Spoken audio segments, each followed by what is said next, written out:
Bismillahirrahmanirrahim. Alhamdulillahirabbil wassalatu wassalamu ala asyrafil anbiya'i wal mursalin wa ala alihi wa sahbihi ajma'in. Subhanaka la ilma lana illa ma 'allamtana innaka antal alimul hakim. Rabbi shrah li sadri wa yassir li amri wa hlul 'uqdatam min lisani yafqahu qawli. Amma ba'd. Alhamdulillah ala ni'matil Islam, alhamdulillah ala ni'matil iman, wa kafa biha min ni'mah. Allahumma barik lana fi Rajab wa Sya'ban, wa ballighna Ramadan, wa ballighna Ramadan, wa ballighna Ramadan, wa a'inna 'ala siyam wal qiyam wa qiraatil Qur'an, wa qanni'na bil yasir minal manam. Alhamdulillah, segala puji bagi Allah Subhanahu wa taala yang menghadirkan kita, yang mendudukkan kita, yang menjadikan kita hari ini hamba-hamba yang dikasih jatah dari berzikir, dikasih jatah dari berdoa, dikasih jatah dari membaca Al-Qur'an, dikasih jatah untuk nyari ilmu, dikasih jatah untuk mendapatkan perkara-perkara yang menjadi warisan dari Nabi kita Nabi Muhammad sallallahu alaihi wasallam.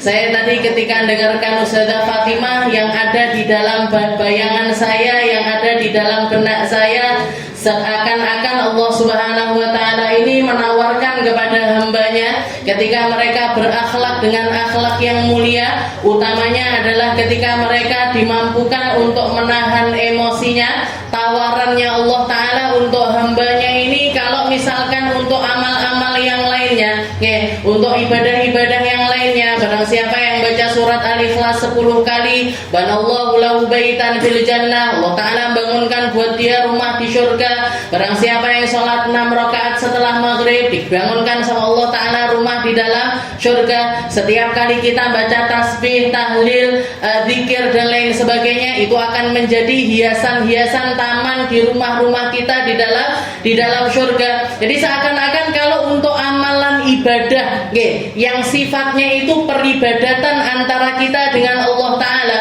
karena kadang-kadang orang nganggap ibadah itu kan hal-hal yang semacam itu, sholat, zikir, puasa, sedekah. Nah, ini kayak kalian itu kalau amal ibadahnya itu dengan hal-hal semacam itu, kalian itu nyicil.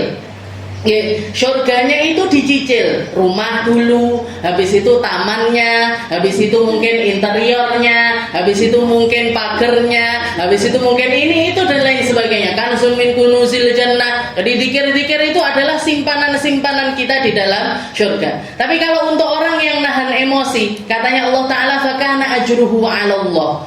Pahalanya dari Allah. Kayak istilahnya Allah taala nawarkan kepada kita, tapi kalau kamu nggak mau sibuk-sibuk di dalam bangun surgamu, serahkan aja kepadaku dengan cara kamu berakhlak mulia. Jadi kita ngambilnya itu borongan, ngambilnya itu borongan. Wes ya Allah, terserah saya mau dikasih rumah seberapa, interiornya kayak apa, tamannya banyaknya seberapa, saya pokoknya berakhlak dengan akhlak yang mulia. Jadi bayangan yang ada di dalam bayangan saya itu, tawarannya Allah taala itu hal-hal yang semacam itu. Pahala salatmu, pahala puasamu, pahala zikirmu itu enggak sebanding dengan ketika kamu melakukan satu amal ibadah, yaitu berjalan di atas muka bumi ini dengan akhlak yang mulia. Jadi perbandingannya jauh berbeda.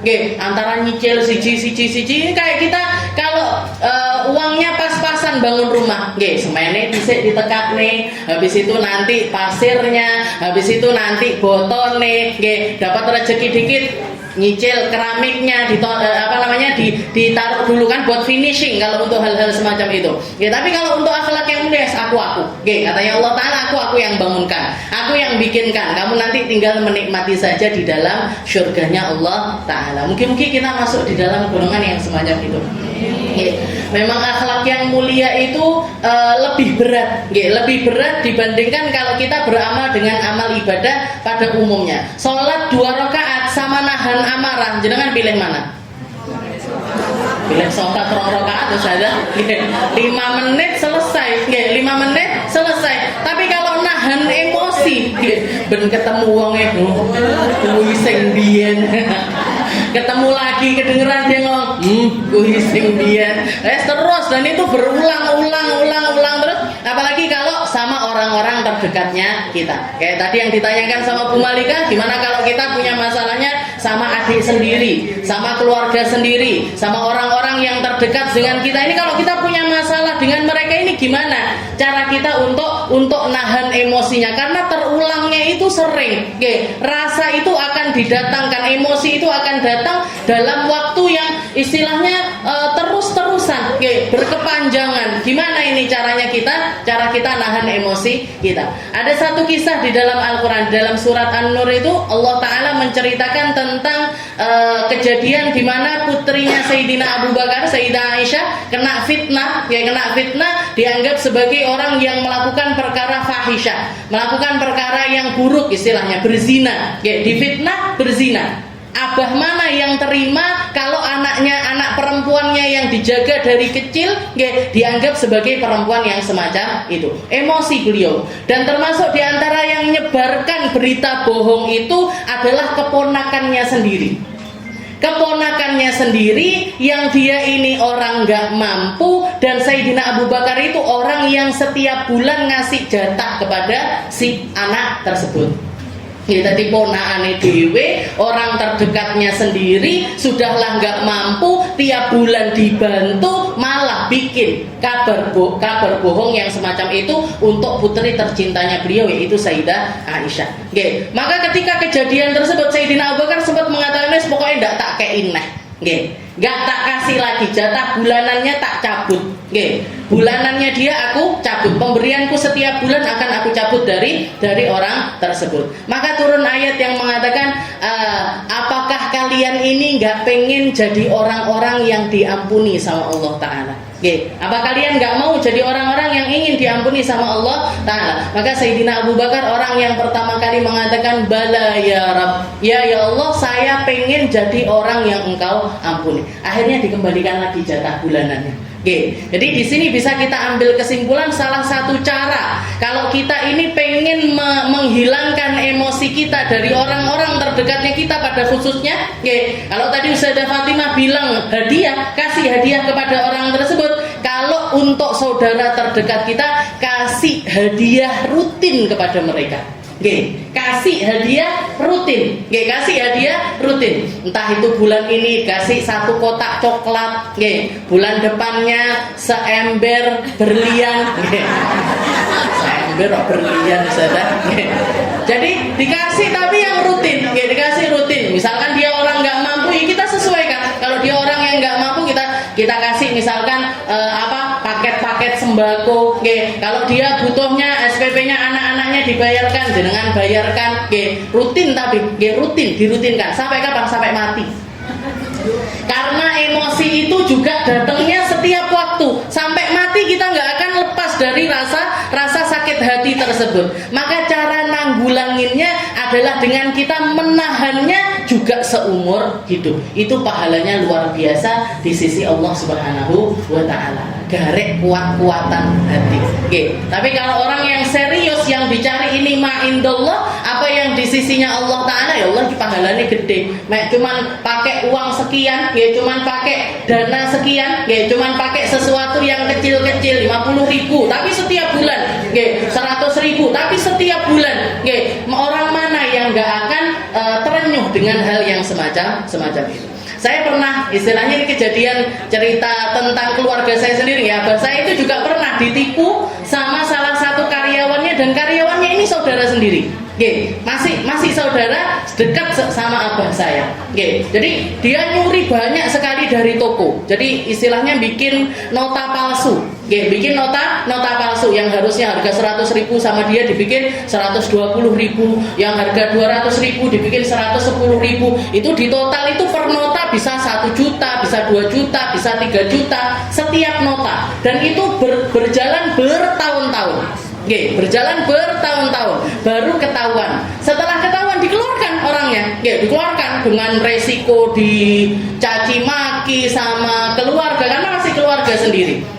Tapi yang unik dari abah saya, jatah zakat tahunannya dia nggak dicabut. Orang itu masih tetap, walaupun sudah nggak jadi karyawan lagi, istilahnya profesional di dalam hubungan kemanusiaan ini diputus, Tapi masalah sedekah wajib nggih tetap beliau kasihkan setiap tahunnya. Nggih, jatah zakat tahunan itu zakat mal itu tetap dikasih. Ibunya dikasih, ya anak orangnya itu tadi dikasih, istrinya dikasih, anak-anaknya dikasih, semuanya. Oke, jadi zakat tahunannya itu tetap dijalankan. Buat apa? Buat ngobati. Oke, kalaupun nggak bisa kita setiap bulan, setiap tahun, oke, tapi rutinkan itu, karena rasa sakit hati ketika kita didolimi itu saya yakin nggak bisa hilang. Oke, mungkin kita memaafkan di lisan, tapi untuk lupa itu kan nggak mungkin. Wong udah kejadian, disakiti itu sudah kejadian. Jadi gimana caranya ya? Kita obati seumur hidup kita sampai kita diwafatkan sama Allah Taala dalam keadaan tetap bermuamalah dengan orang ini dengan muamalah yang baik. Kita lanjutkan pembahasan kita di dalam kitab Khuluquna. Seperti nama kitab kita juga kitab Khuluquna. Akhlak kita kepada Allah, akhlak kita kepada sesama, akhlak kita kepada diri kita sendiri. Ini sesuatu yang harus dipelajari agar kita tahu bagaimana caranya menjalani kehidupan dengan benar. Kita lanjutkan pembahasan kita ila an qala al-muallif rahimahullahu taala wa nafa'na bi ulumi fid darain amin syakhsun arafa al-haq wa amana bihi illa innahu imanun na'im fatir yadkhul alaihi al-amal bi muqtada wa yashqu alaihi al-badlu fi sabilih. Kalau minggu yang kemarin kita membahas tentang kategori manusia yang kedua.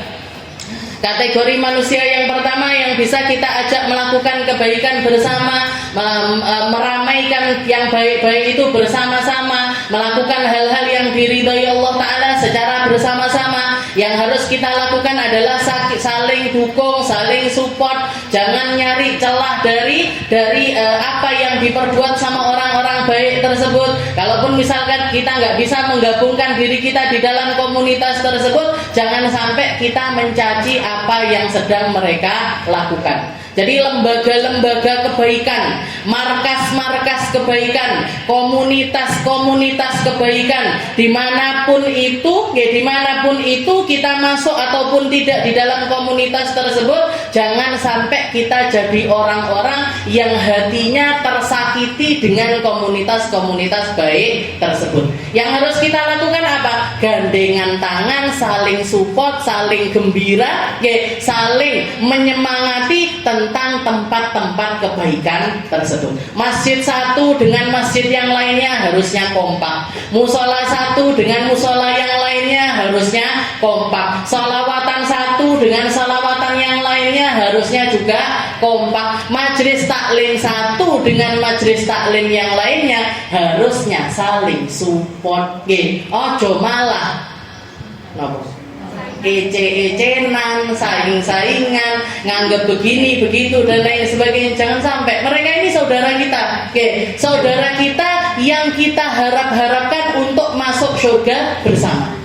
Nanti ketemu lagi Bu. Kita majelisnya namanya majelis Khadijatul Kubro. Insyaallah nanti ketemu. Oh itu teman-teman saya di majelis Darussalam misalkan. Oh itu teman-teman saya di majelis An-Najah misalkan. Oh itu teman-teman saya di majelis Az-Zahra. Orang-orang yang ada di dalam komunitas baik. Jangan sampai oh itu kanca-kancaku sing biyen tak celatu-celatu.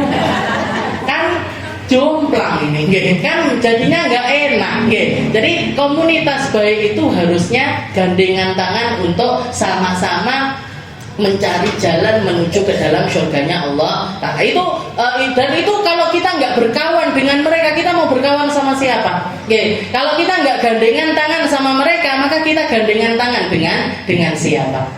Makanya komunitas baik itu jangan dikotori dengan perasaan-perasaan baper-baper receh yang nggak perlu. Baper-baper receh, saya bilangnya sesuatu yang kecil-kecil. Seperti yang sering saya jelaskan itu sama aja kayak kita sekarang ini. Yang satu pengennya jilbaban coklat, satunya pengennya hijau, satunya pengennya kuning, terserah.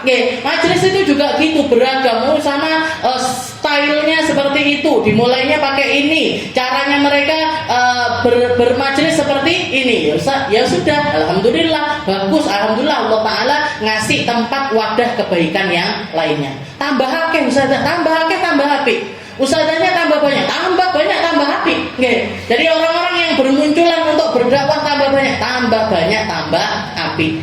Kalau para ulama itu menjelaskan semacam kalau misalkan kita itu melihat ada hektaran tanah yang perlu untuk disuburkan, yang perlu untuk ditanami, yang perlu untuk kita numbuhkan sesuatu yang bermanfaat di situ. Kita pertamanya ngerjain sendirian, ngerjain sendirian. Lama apa mboten? Lama, karena medannya ini besar. Tahu-tahu datang satu orang, tak bantu ya, aku tak di tempat ini garapnya, monggo. Satu lagi datang lagi, bantu aku, tak bantu ya di sini, monggo. Datang lagi satu, sampai akhirnya misalkan 1 hektar itu dikerjain sama 1000 orang. Tambah cepat, tambah cepat kita itu untuk menyuburkan tempat tersebut atau pengen numbuhkan sesuatu di tempat tersebut. Tapi kalau bekengkeng, ada orang mau bantuin malah ojo iki bagianku, ojo iki jamaahku, ojo jangan. Ini kan akhirnya nggak barbar gitu. Nggak selesai ini, naneminnya ini nggak selesai. Makanya kalau ada tempat kebaikan, support semampu kita, sebisa kita. Dan yang pasti jangan sampai lisan kita ini ngomong yang aneh-aneh tentang tempat tersebut. Tentang tempat tersebut. Beda persepsi biasa.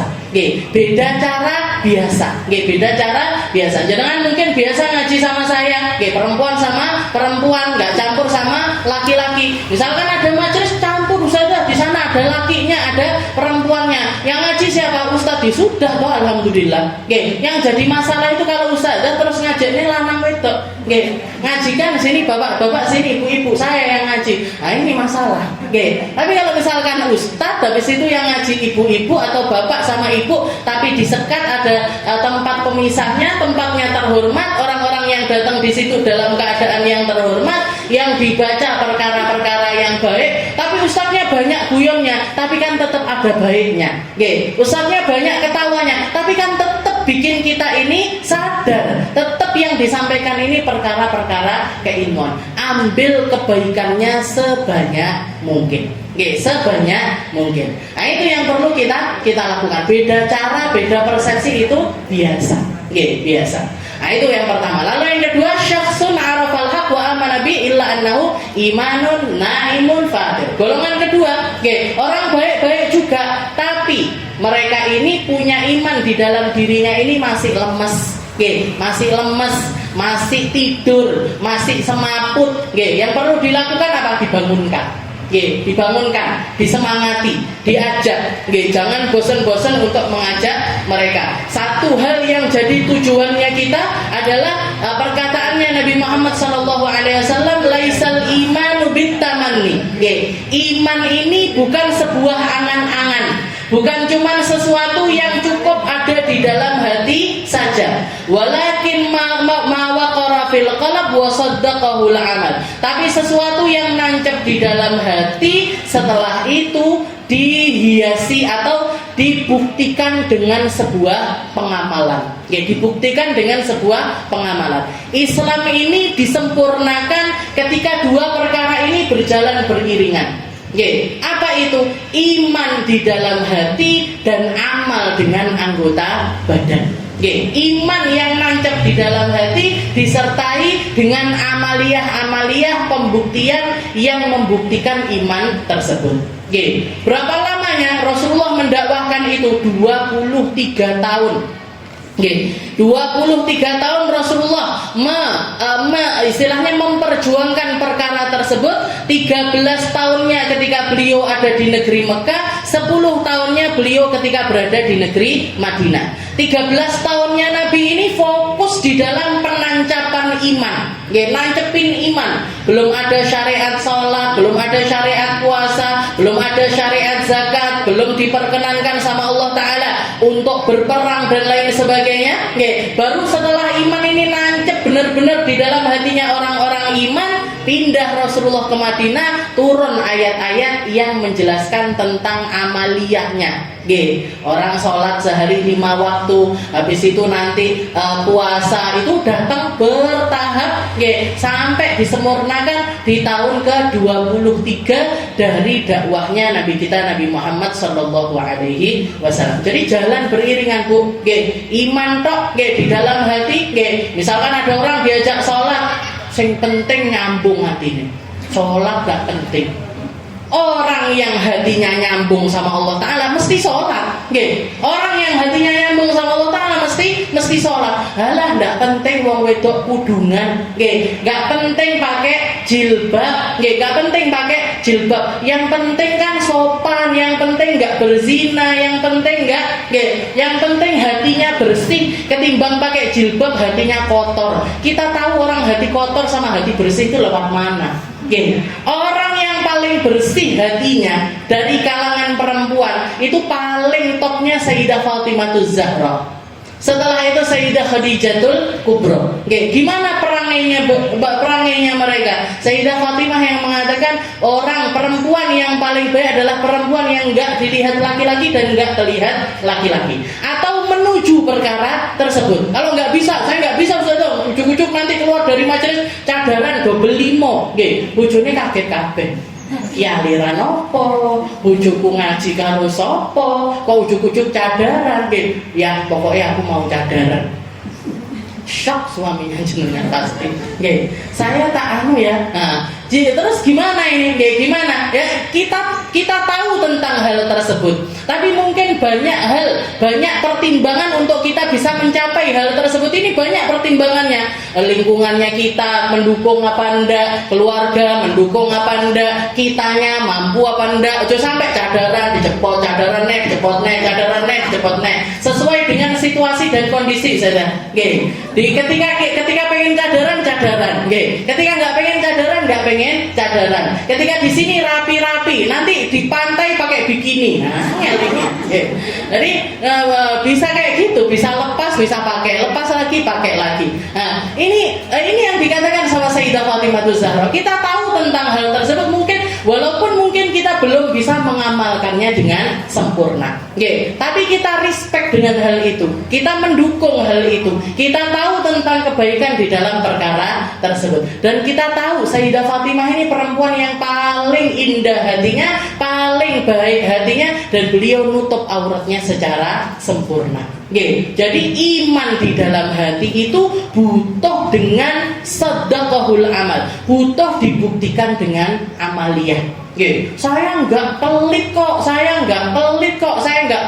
Hati saya ini nggak ada rasa pelit di dalam hati saya. Dibuktikan, nggak bisa cuman omongan aja atau sesuatu yang ada di dalam hati kita, nggak bisa. Tapi perlu dibuktikan dengan amaliyah kita.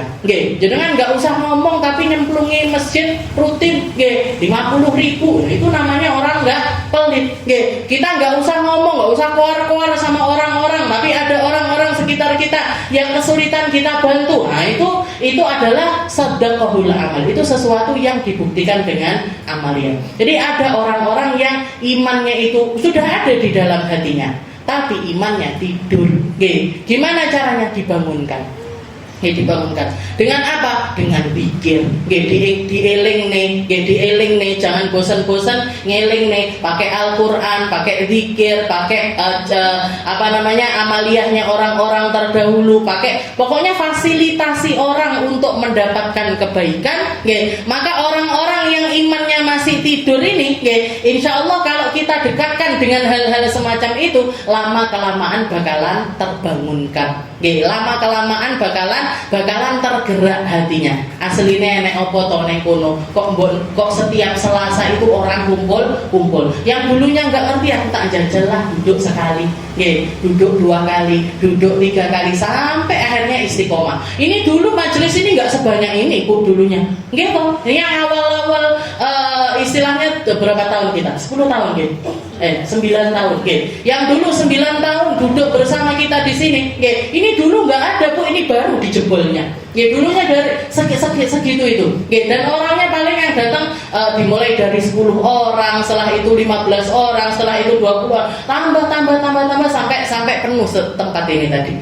Semuanya itu dengan bertahap semacam itu. Yang penting kita istiqomah, yang penting kita nggak bosen, yang penting kita nggak patah semangat, yang penting kita tetap pengen memperjuangkan hal yang semacam ini. Insya Allah nanti ada jalannya. Orang akan ditemukan orang-orang yang imannya tidur ini tadi, lama-lama juga bakalan terbang. Mosok digugah terus ndak tangi-tangi. Nggih, masa diciprati air terus dia enggak sadar-sadar. Nggih, masa terus dikasih tahu orang ini ke telinganya ini enggak bakalan berlubang. Nggih, wong batu yang keras saja kalau ditetesi air terus juga bakalan berlubang. Nggih, juga bakalan berlubang. Maka jangan pernah patah semangat di dalam mendakwahkan kebaikan kepada orang lain. Oke. Setelah itu juga apa?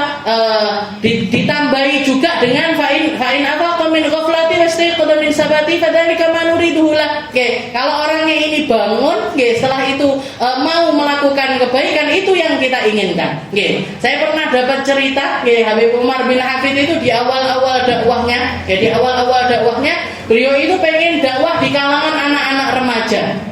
Oke. Kalau orang tua khusyuk itu kan biasa. Gitu. Orang sepuh ahli sholat itu kan harusnya memang pantasnya seperti itu. Abah saya itu sering, Bu, kalau jalan naik mobil waktu jam sholat adzan, jam sholat adzan itu nanti biasanya setelah itu kan keluaran brudul-brudul. Ibu-ibu dari rumah-rumah sekitar itu sudah pakai mukena, sudah bawa sajadah berangkat ke masjid.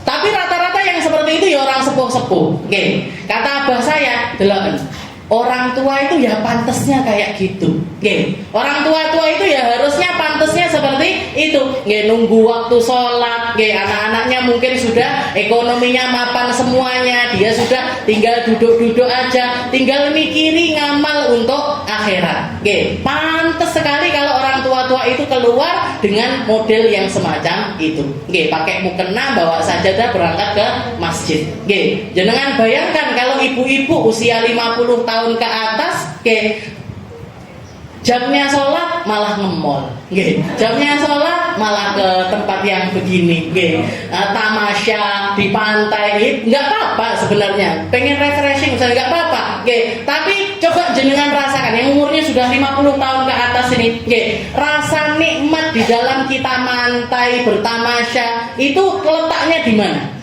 Letaknya bukan di pantainya, letaknya bukan di tamasyanya, tapi letaknya biasanya rata-ratanya itu ketika nemenin cucunya ke tempat itu.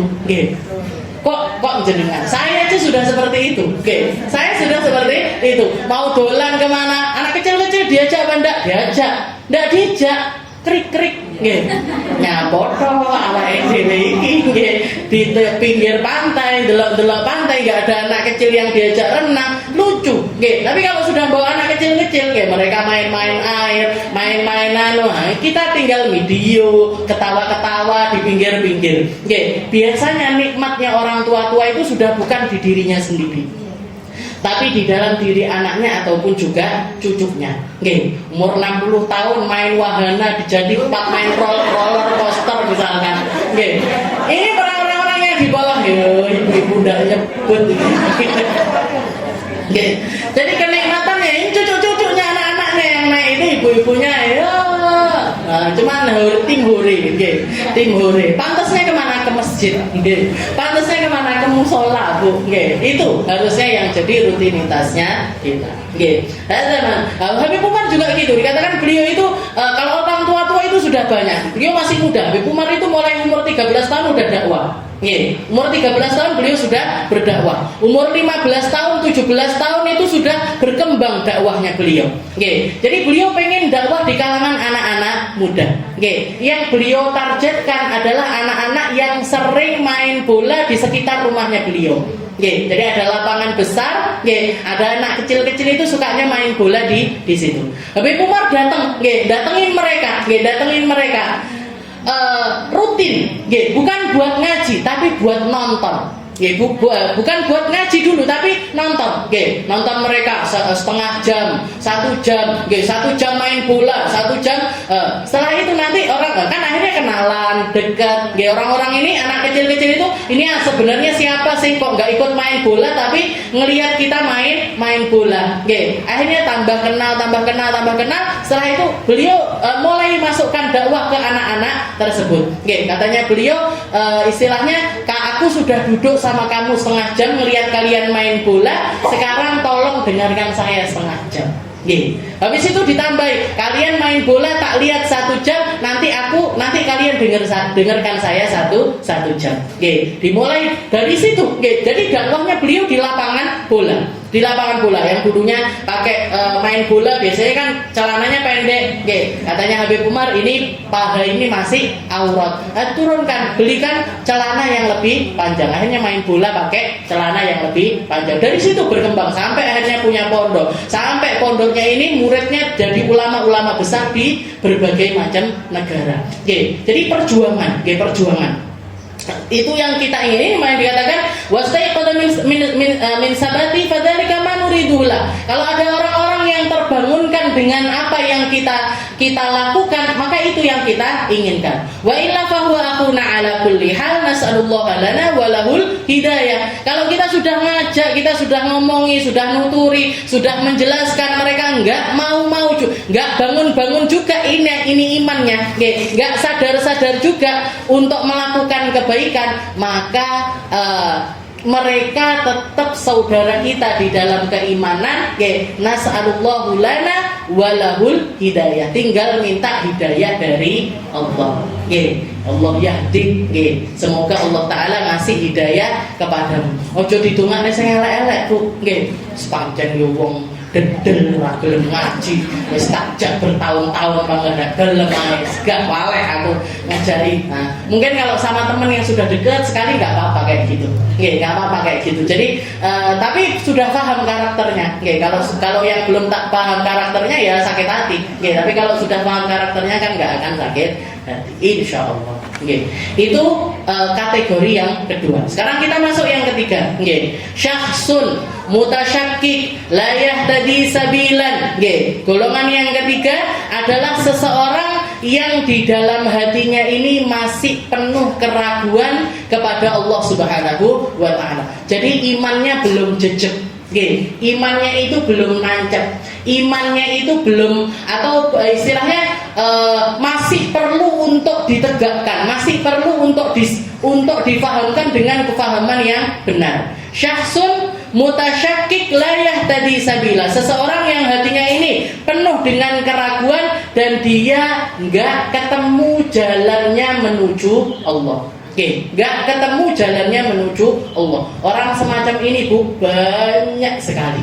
Orang yang semacam ini banyak sekali. Makanya sebarkan dakwah dimanapun, sebarkan dakwah dengan apapun, sebarkan dakwah dengan cara apapun. Ini yang dilakukan sama Nabi Muhammad. Pakai semua media. Kalau jenengan medianya WhatsApp, ya pakai WhatsAppnya untuk dakwah. Jenengan pakainya Instagram, pakai Instagramnya untuk dakwah. Kalau jenengan kenal sama orang-orang yang berkecimpung di dunia media, radio, televisi atau sesuatu yang semacam itu, pakai itu semuanya untuk dakwah. Kalau jenengan punya tempat-tempat lokasi, kayak misalkan jenengan punya usaha-usaha, punya toko buah misalkan, atau punya kayak saya punya toko baju, punya toko buku dan lain sebagainya, pakai ini juga untuk media dakwahnya kita. Lewat apa Ustazah? Lewat orang-orang yang ada di situ dulu, lewat orang-orang yang ada di dalam kekuasaannya kita. Kayak saya misalkan di toko, nggak nerima karyawan kecuali dia orang Islam, dan sholat 5 waktu. Kalau sampai ketahuan nggak sholat, keluar. Kalau sampai ketahuan nggak sholat, keluar. Setelah itu nanti mungkin kita bikin event-event. Kayak di toko saya biasanya kalau bulan Maulid sebulan penuh bikin promo. Sebulan penuh bikin promo, jilbab dipromokan, baju dapat diskon. Diskonan selama 1 bulan, selama bulan Maulid. Buat apa? Buat dakwah. Buat ngajak orang. Buat ngajak orang kenal dengan kebaikan, paham dengan kebaikan. Dan ini terserah jenengan mau bikin model seperti apa, terserah. Mau dimodifikasi seperti apa, terserah. Kayak misalkan yang punya warung-warung, bikin promo yang hafal juz amma nanti dapat seporsi makanan gratis, misalkan seperti itu. Dites tapi berarti saya duwe kudu iso ngetes. Ngetes orang hafal juz amma, saya ngetes ndak hafal kan? Nah, bikin promo-promo seperti itu. Jadi gunakan semua fasilitas komunitas ini untuk ngajak orang ini kenal dengan sesuatu yang baik. Dengan sesuatu yang baik apapun.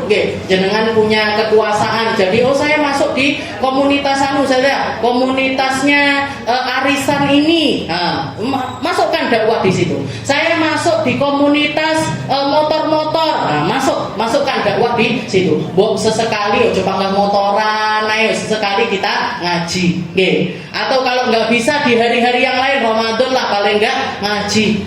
Paling nggak datang di masjid. Jadi datang ke majelis itu. Kalau orang nggak bisa mingguan datang, ya kita ajak 2 mingguan. Kalau 2 mingguan nggak bisa, ya 3 mingguan. 3 mingguan nggak bisa, ya sebulan sekali. Kalau sebulan sekali nggak bisa juga, terus sampai setengah tahun sekali atau setahun sekali.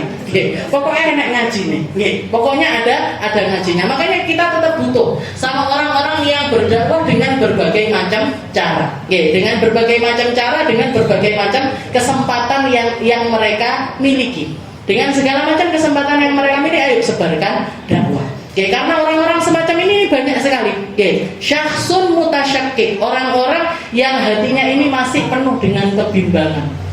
Masih penuh dengan keraguan. Kepercayaannya ini masih gampang sekali terombang-ambing. Jadi orang-orang semacam ini ayo dijaring. Ayo kita cari, ayo kita benarkan, ayo kita fahamkan, biar mereka ini imannya jadi iman yang nancep di dalam dirinya. Syakhsun mutasyakkik la yahtadi sabila, enggak kenal jalan. Berarti apa yang kita lakukan? Bikin jalan-jalan kebaikan, bikin jalan-jalan la yahtadi. Au mukadzibun ghaira annahu laisa bimuharib, atau orang yang mendustakan Allah Subhanahu wa taala sampai ke tingkat kepercayaannya sama Allah taala ini juga banyak celahnya. Tapi yang kalau golongan yang ketiga, mereka ini imannya itu masih di dalam keraguan, tapi bedanya mereka ini tidak menghalangi dakwah.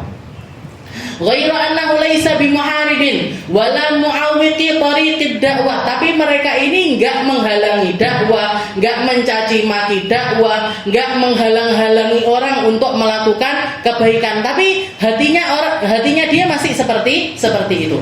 Fa hadza bainana wa bainahu dakwah ila Allah bil hikmah wal mujadalah billati hiya ahsan. Maka ketika kita dakwah sama orang semacam ini, jalannya 3 macam, seperti yang dikatakan sama Allah taala.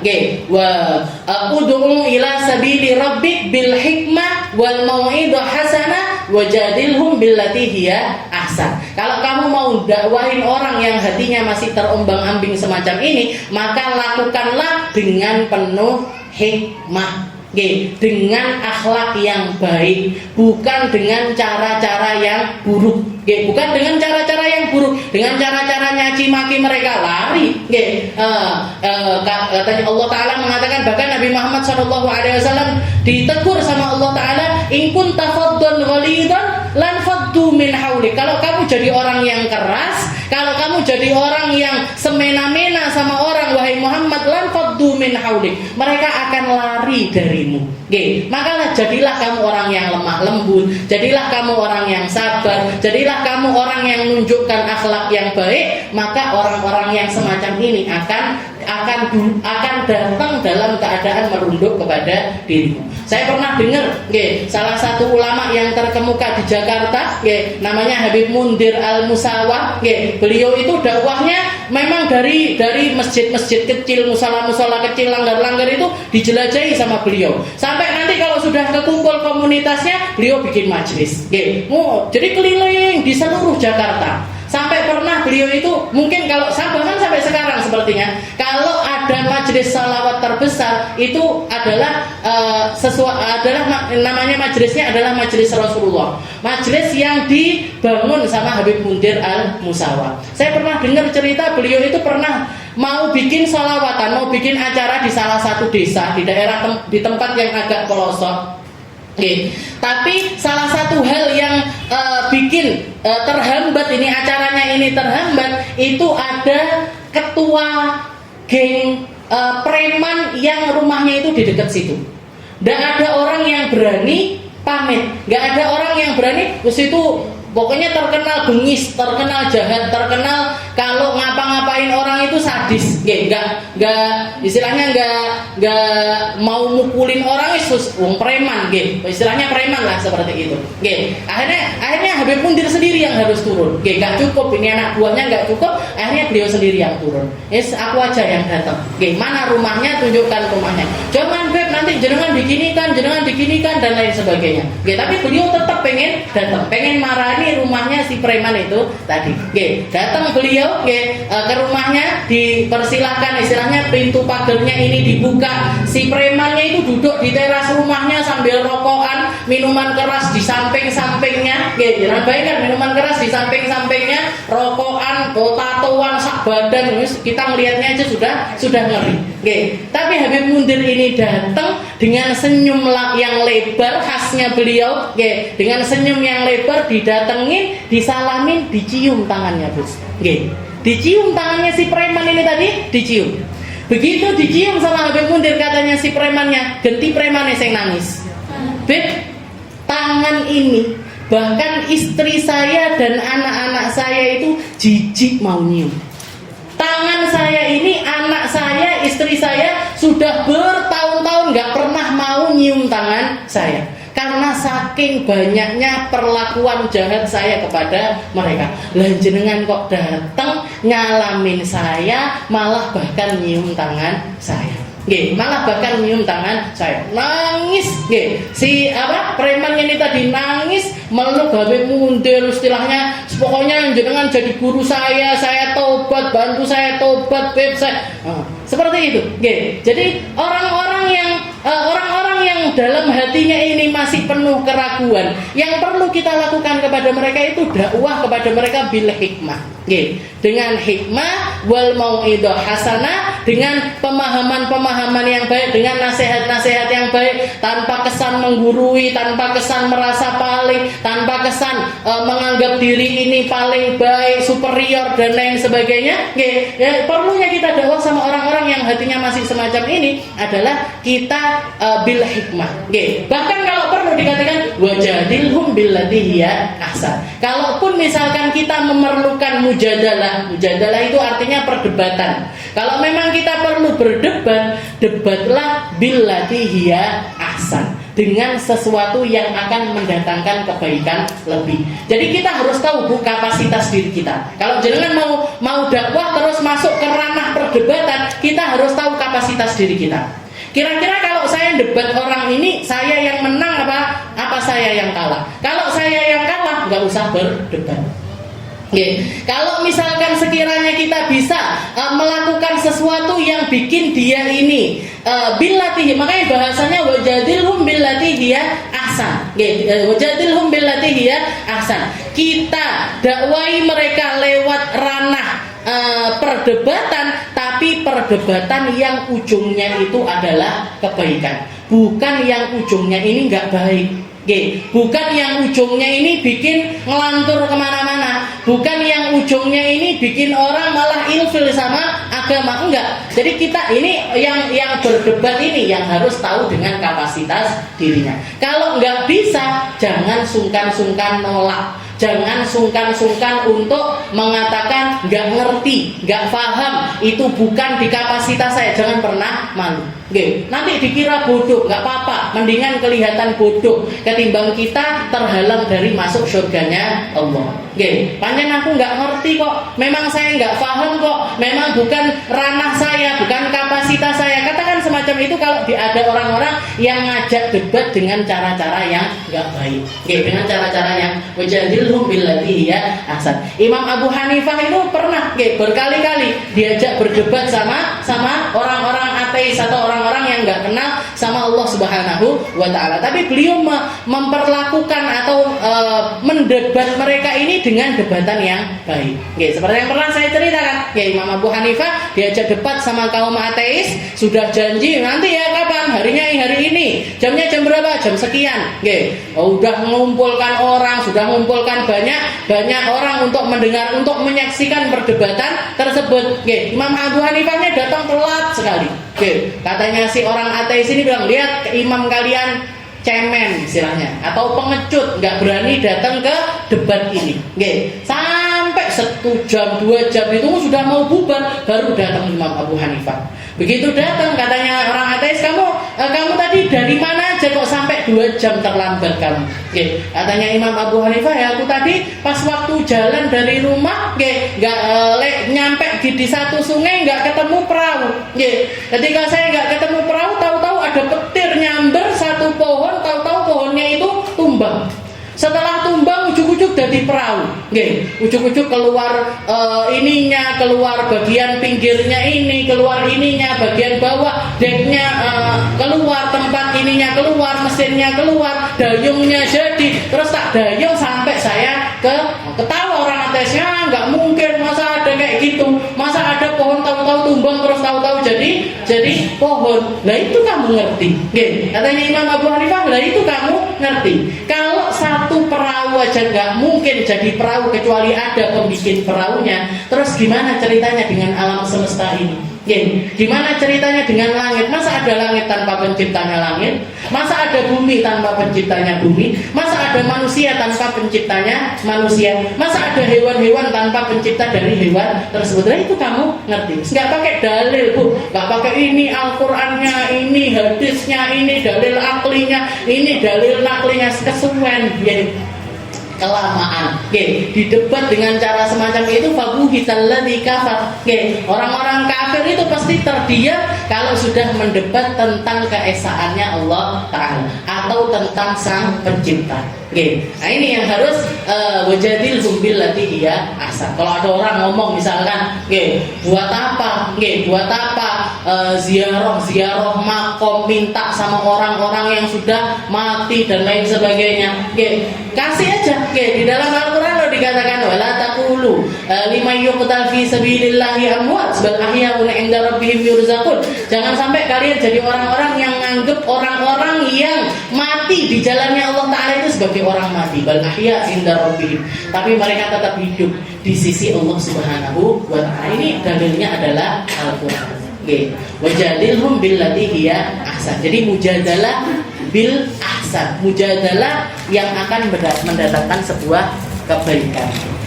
Setelah itu apa? Nah, nasiru binuril haq wa ra'al inhirafat afkarihi wa taqallubiha fid dalal. Allah ayunawwir aqlahu wa yashrik fi qalbihi biya'al huda. Jadi kita melakoni 3 jalan ini, dakwah dengan hikmah, dakwah dengan nasihat yang baik, dakwah dengan debat yang membawa tentang kebaikan, dengan harapan apa? Nasir binuril haq, dengan harapan kita jalan di jalan cahaya kebenarannya Allah Ta'ala, wara'a inhirafati afkariha, tanpa mengindahkan rusaknya pikiran mereka ataupun taqallubiha fid dalal, ataupun bolak-baliknya keadaan hati mereka yang gelap. Karena orang-orang yang masih ragu sama Allah Ta'ala itu penuh kegelapan, Bu.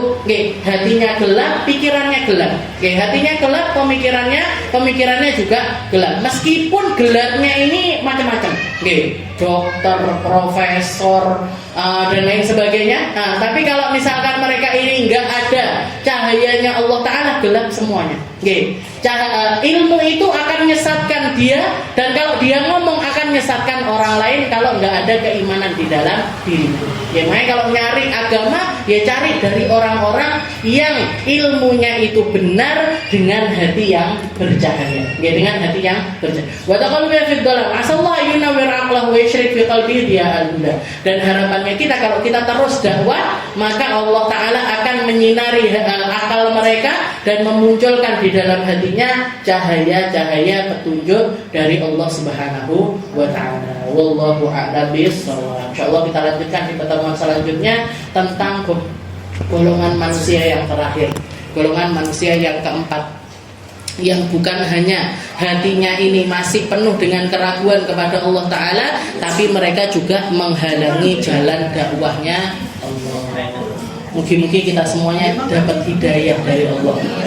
Dapat hidayah, dapat inayah, dapat perkara-perkara yang mulia, dapat perkara-perkara yang baik dengan wasilah ilmu ini, dengan wasilah dari apa yang kita lakukan, dengan wasilah yang Allah Ta'ala berikan kepada kita lewat jatah-jatah keilmuan, lewat jatah-jatah zikir, lewat jatah-jatah Al-Quran, lewat jatah-jatah dekatnya kita sama orang-orang yang baik. Mungkin Allah Ta'ala memperbaiki keadaan kita, memperbaiki cara pandang kita, memperbaiki keadaan hati kita, memperbaiki semua apa yang ada pada diri kita, sehingga semuanya bisa menyampaikan kita kepada Allah Subhanahu wa Ta'ala. Dan mungkin kita selalu ada di dalam jalan ridhonya Allah, ada di dalam jalan hidayah dari Allah, dikasih istiqomah kepada kita, dikasih ketulusan hati di dalam kita untuk memperjuangkan setiap apa yang diperjuangkan oleh Nabi kita Nabi Muhammad SAW. Dan mungkin kita semuanya dikasih sama Allah Ta'ala husnul khatimah, kematian yang baik, kematian yang indah, kematian yang penuh dengan ridho dari Allah Subhanahu wa Ta'ala. Ala hadhihi niyyah wa ala kulli niyatin salihah wa ila hadratin Nabi Muhammad sallallahu alaihi wasallam bisirril Fatihah.